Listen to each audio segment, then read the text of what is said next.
Hello and welcome to my research presentation.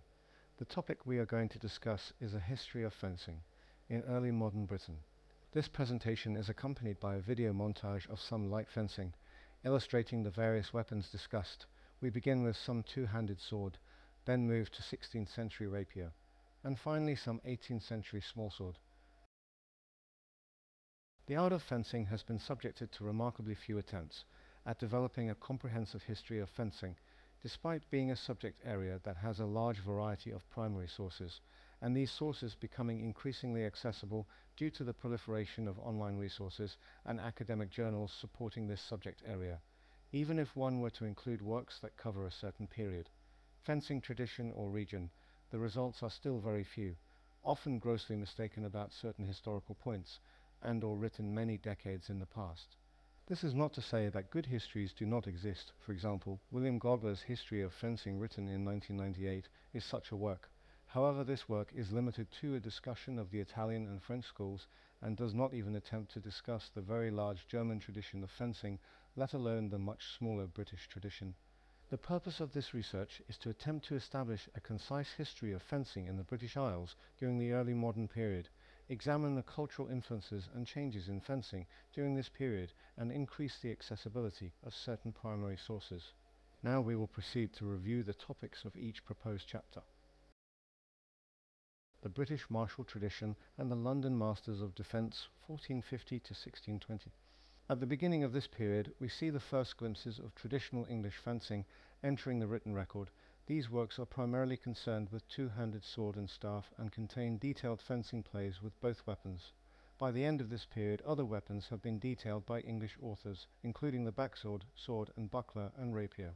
The London Masters of Defence rises to prominence as an organisation during this period, following a monopoly on the teaching of fencing being granted by Henry VIII, and this organisation seeks to guard its monopoly on the teaching of fence with varying degrees of success. This chapter will provide an overview of this period, a modernised transcription of two early English works on fencing, and will attempt to establish what traditional English martial arts consisted of prior to their reimagining in later centuries. Changing times, foreign interlopers, the Royal Academy, and the advent of Scottish fencing literature, 1570 to 1700. The late 16th century and 17th is a time of rapid transition in the sphere of British martial arts, with the import of foreign fencing systems and reactions to this. In this chapter we cover the import of these systems and the emergence of Scottish fencing, the 18th century, the rise of the small sword, military fencing, and the reimagining of traditional swordplay. This period sees a further drift away from the core English martial traditions, with an increased emphasis on weapons such as the small sword and the import of ideas for the use of these weapons from France and Italy. In the later half of this period we see the decline of dueling, and with it civilian fencing, and the rapid emergence of military fencing, which often harks back to imagined martial traditions.